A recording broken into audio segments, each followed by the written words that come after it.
Life is all about the details, especially if you want things to look good. Stay tuned for this interview, everybody. Giddy up.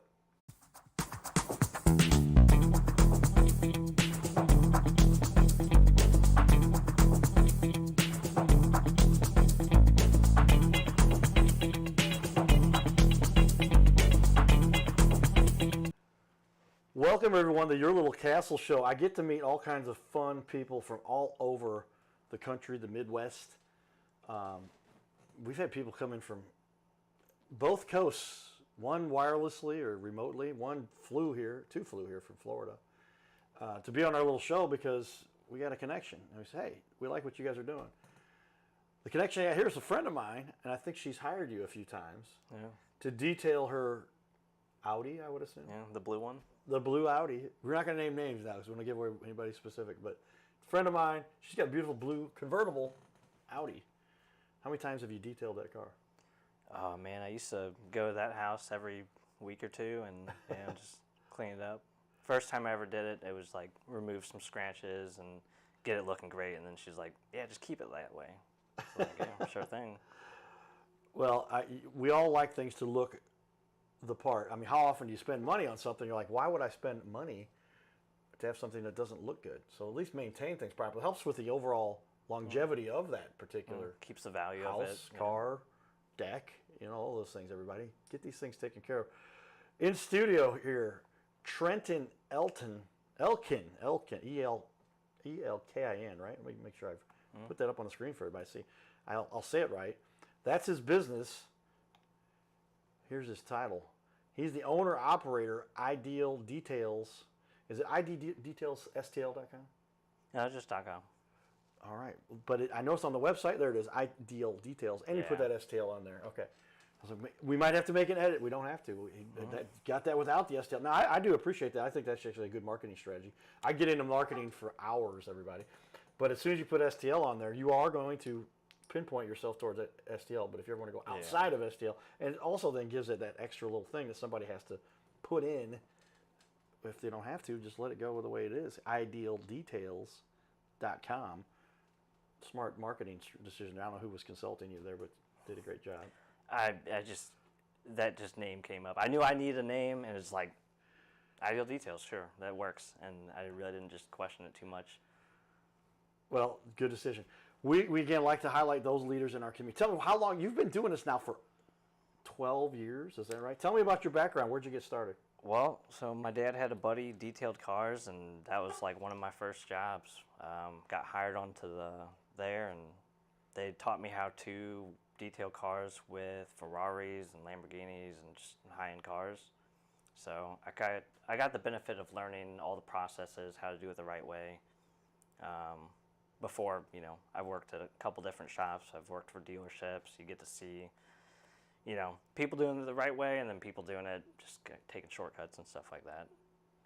Well, we do appreciate the small business owners who are taking that gamble a little bit to, we'll see, what is it that's going to lead to their success.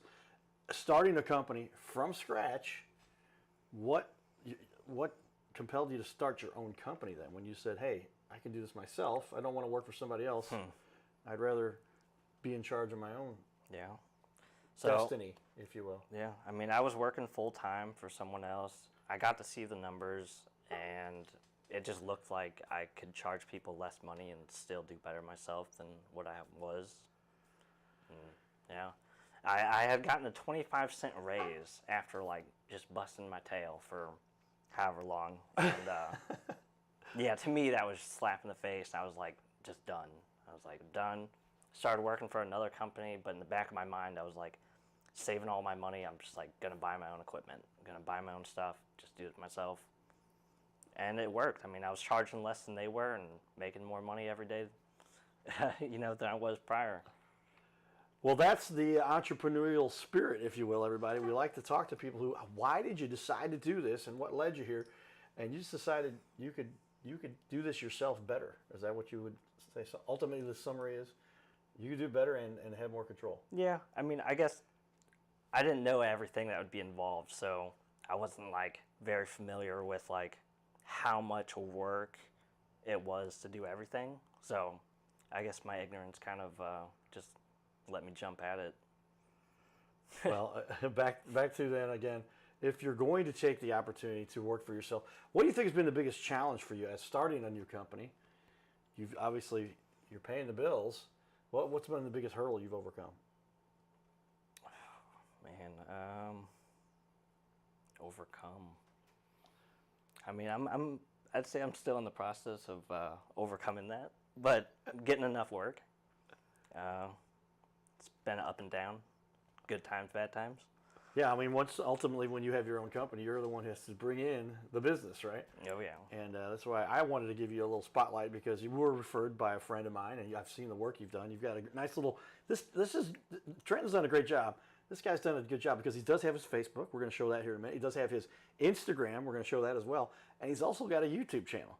Most small businesses don't bother to take the time to do all those. Most of them will do a Facebook page. Some of them will do an Instagram, but hardly any do a YouTube channel. It's like the YouTube channel could be the most valuable piece. And I've proven that lately myself, because I went from YouTube 10, 15 years ago to Facebook. And Facebook is like where I get 700,000 people a month now watch my stuff on Facebook. But now as I start to just take them, because the software is out there, you can take your video clips, and we can consult you if you want us to know a little bit about this. But we use a software platform that takes this whole interview, cuts it up into clips, and then it'll put it on all those formats, all those platforms. And then I started looking at my data. I'm like, I'm getting more people watching my clips on YouTube than they are on my Facebook, and I'm not even posting it out there. Like, I have to share the Facebook post, and it goes out to my audience, and it goes out to the groups and everybody that share it and all that stuff. And then, because I used to share all kinds of groups, now I don't hardly have to do that anymore, and I still get a huge audience. Now I've developed it through those groups. That's another strategy. But the YouTube stuff is just showing up, and it's all there. I didn't even do anything. I just posted it. Yeah, the shorts probably do pretty good too. And it's mostly from those shorts that we'll talk about. And those are shorts is code for short videos, right? We're not taking people's shorts and putting them on the screen. I guess that might get some attention. Who knows? But that's not what we're doing. But they're called short clips, and actually I can bring that up at some point. Tell me then a little bit more about you. What fuels your passion about this? Ultimately, when it comes down to it, why do you love doing this? I guess I enjoy working by myself most days, so it's just nice. I get to show up different places. I get to meet different people. Instead of showing up at the same office or the same shop every single day, hanging around the same people, I get to meet different families and stuff. It just, I don't know, you kind of just learn stuff that you don't expect to learn from that, because you're meeting different cultures too. It's not just like, it's everything, Yeah, mixture of all the different types. We talked about, I like his cool long hair. I wish I could grow hair like that. But I was like, maybe he is part Indian. Is that true? A little bit. A little Indian? A little bit of everything. Okay, yeah, that's what America is. It's a melting pot over here. That's why these people that try to divide everybody with saying, oh, well, you're this color and you're that color and all that. Come on, we're all the same at our core. And just then, to me, is more important. Tell me if you agree with this. How do you treat other people? That's, to me, is how you determine, to me, who you are. If you treat people well. Yeah, I mean, then I'll work be with respectful and be treated respectfully. I mean, kind of a no-brainer, but we're something we like to emphasize and bring up and talk about periodically. We don't talk about that a lot, but hey, it's part of what's necessary for a successful business. Would you agree with that? Oh yeah. I mean, gratitude as well. Like, I mean, just to be able to exist here. I got all my health. I got my arms, my legs. I'm able to do the work that I do. Like that, I'm grateful to be able to do that. Because there's just people that aren't able to do what I do. Some of my customers are in wheelchairs or something, but they really value their vehicle being clean. I'm able to, help with that. And yeah, I mean, I appreciate what you've got. How many people do not have, and I work with these kids periodically, and I just do that as a volunteer effort because I was lucky to be alive. It's not like I was going to do all these, but I've learned. I'm like, oh my gosh, I can have a little bit of impact on others, being somebody who's going through a coma. But I love working with some of these kids. They help you to be determined. I mean, if you want to talk about somebody who's been through, kids I know that are like near death, cancer, stage 4, not looking good, and coming back from it. A lot of those kids will have a smile on their face the whole time. Yeah, but they're literally battling through that. Another kid, I won't name names, but 23 surgeries this young lady went through. That's a trooper. That's a superhero. Those are people that understand what it means to be challenged in life, to say the least. And they're here fighting and working and trying to make it through every day just to live. And we got people that are crying because their coffee was cold. My coffee's cold. What am I going to do? Well, I don't know. It could be the end of the world. Could make another pot. Yeah, you could go over and just say, hey, buy another cup, or take it and stick it in the microwave, right? Wow, problems, big time. Well, that's what we want to give a little emphasis here, because we do have so many leaders in the community. A lot of great reviews you've got out there. We're going to touch on that a little bit. I want to share off. I'm going to flash through some of the content that we talked about as I pull things up for you. But here is that website behind us, and then the Insta. Where are we at here? Let's go. Yeah, there is your YouTube. I'll put this on the screen for everybody, but check this out, everybody. These are people doing good work and taking the time to do it. A YouTube channel, and you said you effectively decided you needed to start a YouTube channel because where else are you going to put your videos?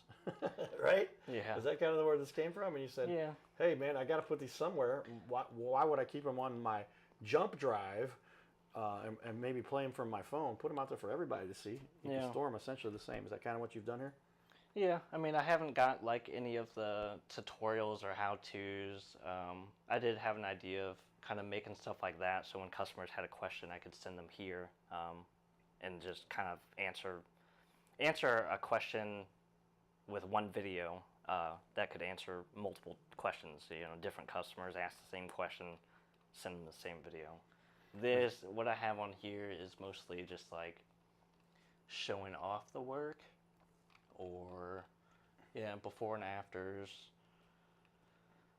Mostly. Again, it's kind of a no-brainer these days. If you've got a business, you probably have some method to show off what you've done, and YouTube is by far, I think, the most efficient, because when you show things off on your YouTube channel, anybody can access it. It can be picked up from anywhere on this little planet. We are still working on teleporting to Mars, I think. But as far as it goes right here, is this one of yours? Oh, yeah. There you go. And you can see there is just a quick montage. This is essentially video and pictures you put together. What was the application you used to make this video? This particular video, most of them have been my phone. I think this one was with a GoPro. Was there an application you plugged this into on your phone that made this for you? Just the GoPro app. The GoPro app, yeah. They've got. I mean, there's a million. Some people like Canva. Some people like Adobe. I use one called Power Director for a lot of my video production, and I can literally produce the video right there on site at wherever I'm at through my phone, and that's just kind of the way the world has evolved to. But with that, everybody, we're going to jump into a quick little promo about the local stuff and fun stuff we're doing in the community. Stay tuned for this, and tell me if you recognize any of these guys, but these are some of the cooler people in our community making a difference. Check this out. Okay. Hey everybody, it's John Fogarty. Thank you. You're kind of a musician on the side, right? Yeah, I'm going to sing a little bit later today, but not until after the golf. Right. Summit, great organization. We love you guys. Great interview we had. Yeah, we had a great time on the podcast. That was fun, man. That aired on ABC about 6 months ago. Yeah, probably 6 months ago. It's right fall, I think. So yeah, maybe a little more. Well, you guys do good work. Tell me why you love this event here. You're supporting Will. Yeah, so Will Be Inspired golf tournament. Veterans, first responders, 100% everything goes right back into it. So always support the best and try to take care of ours and take care of us. Thank you, guys. That's awesome. There we go. All right, everybody. We'll be back for more. Giddy up. His name is Carter Rethwich, but in St. Louis, he's known as the Cardinal Cowboy. He's a well-known fixture in the stands at sporting events in the Gateway City. He's one of its greatest cheerleaders, a super fan like no other. When he makes his rounds at almost every home game, he shares his love for sports with the rest of fandom with a smile, a cheer, some positive encouragement, and lots and lots of selfies and pics. But the Cardinal Cowboy was born of a tragic incident. Rethwich was an aspiring athlete in high school and college. He dreamed of playing in the big leagues, but those dreams ended when he and 3 of his college friends were hit with a devastating crash by a 5-time drunk driver. one of his best friends died. Carter suffered a critical head injury. The trauma put him in a coma for 6 days. The doctors said he was never expected to function again. Those expectations never came true. He fought back and finished college. He was determined to prove the doctors wrong. Among other inspirations, it was his love of baseball that kept him going. And from his near-death experience, the Cardinal Cowboy emerged. His goal in life became to inspire others with positivity despite the odds, to help people believe in themselves and achieve their dreams. So after my coma, I realized that it was up to me if I was going to accomplish my goals, if I was going to reach my dreams. Despite what the naysayers would say, the people that were discouraging me, like they do everyone, it's up to me if I'm going to make it. Don't listen to the naysayers. It's up to you. You decide whether you're going to succeed, whether you're going to reach your goals. Dream, and then always, always chase your dreams. Never give up. Giddy up.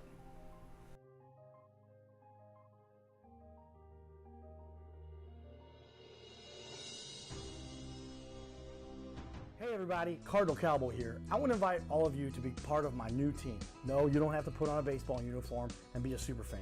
Now, it would be a good idea to cheer for the Cardinals, the greatest team in the history of the National League. But I'm talking about the Gold Cowboy team. You know, I love to help people follow their dreams and reach their goals in business and in life. So that's one of the reasons why I'm telling you about my friends at My Metal Pro. They help people like you and I acquire gold and silver with a membership that lets you safely buy, sell, and store gold and silver. They make it real easy to get started. My Metal Pro isn't like the big guys you see on network TV or the big coin shops that take a huge commission. So become part of my Gold Cowboy team. Scan the QR code or go to goldcowboy.com and check it out. Well, there you go, everybody.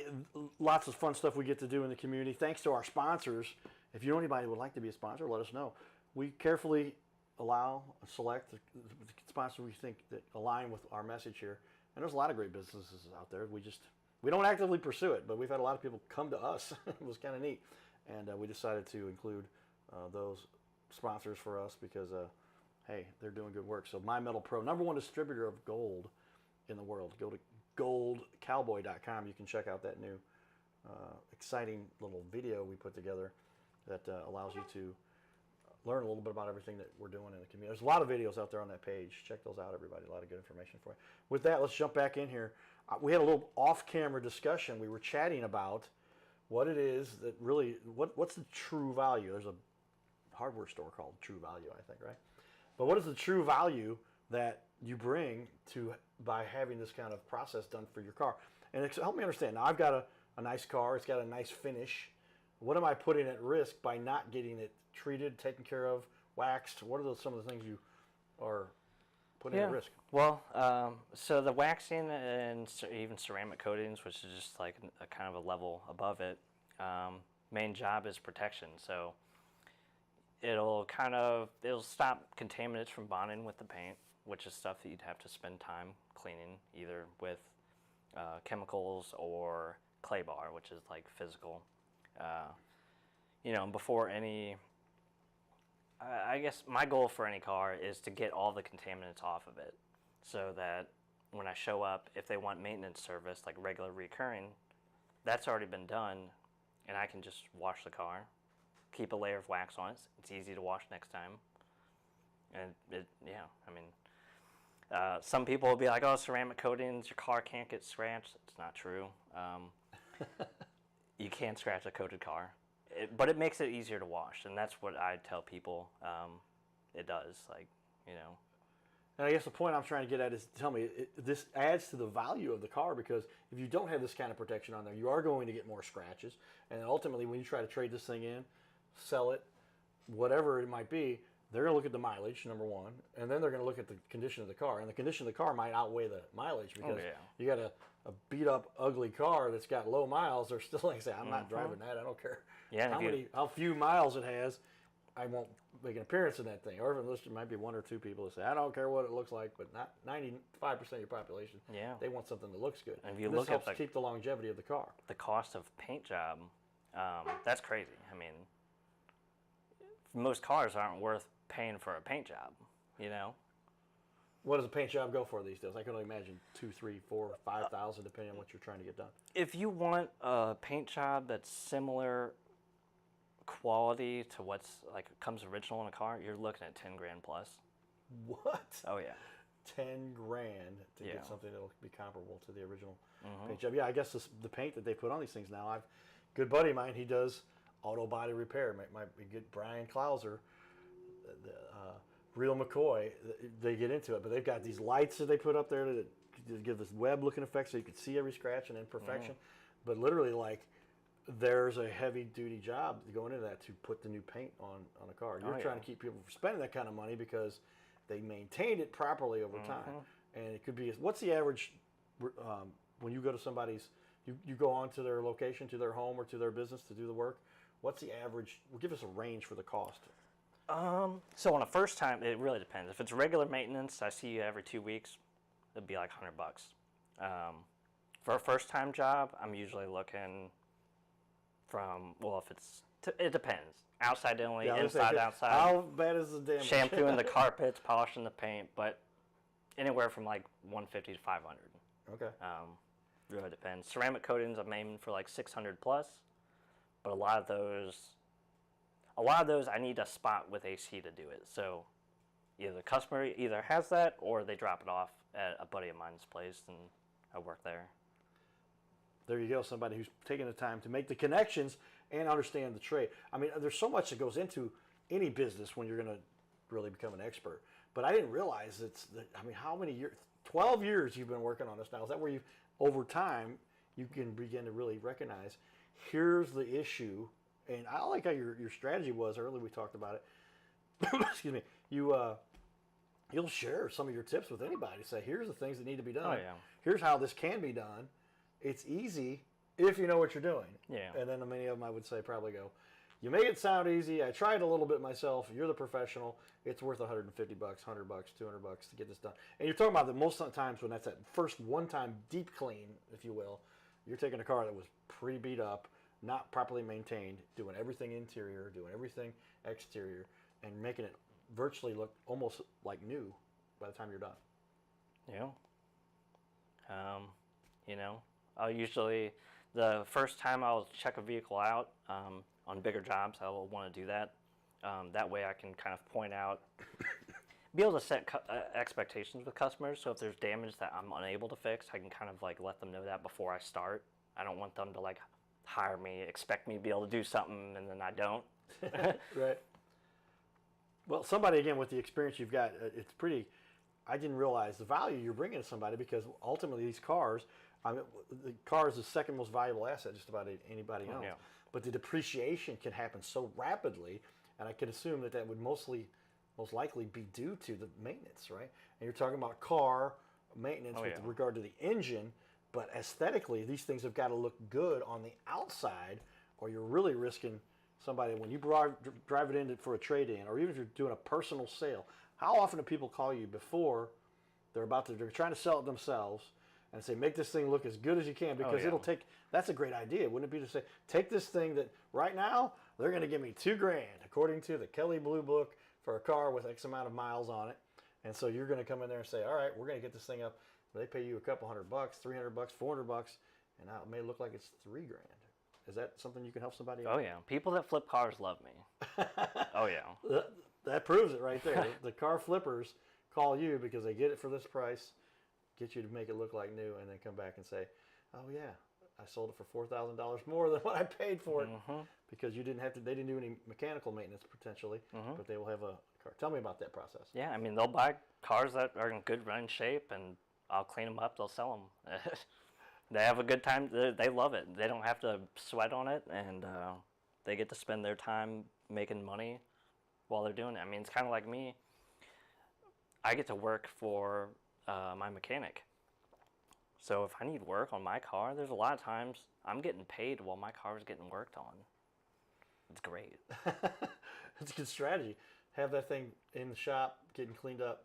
You're cleaning it up while he's working on it, and at the same time improving this thing all around. That, to me, is a very lucrative perspective on that. But how many people have that? I've got a older '89 Toyota Supra. I decided to keep it. It's in a storage place right now. What would it take to take a car like that? It's the outer paint job is a little bit worn, to say the least, but it's not like major damage all around. It's not like rust spots or anything. But that car, you could come out of there, and it could look close to the original with a $300, $400. Yeah, I think those had single stage paint, which that, as long as there's enough paint on the surface, they clean up really good. And that Toyota paint job from 1989 still had a good enough quality original finish that you can finish that with. Would you recommend ceramic, or what would you put on it? I mean, ceramic coatings are great if you just want the car to be as easy to wash as possible. You can blow dry it with a leaf blower to dry it. Will that make it look like new, though, to have that ceramic coat? Or is it better to have it just waxed, or what's the way to take a car to make it look best? Well, yeah, to get rid of like any dullness or anything, like if there's scratches, I mean, there's polishing processes, you know, but even a single step polish, it'll do some pretty crazy results. I might have, we're looking at his YouTube channel, everybody.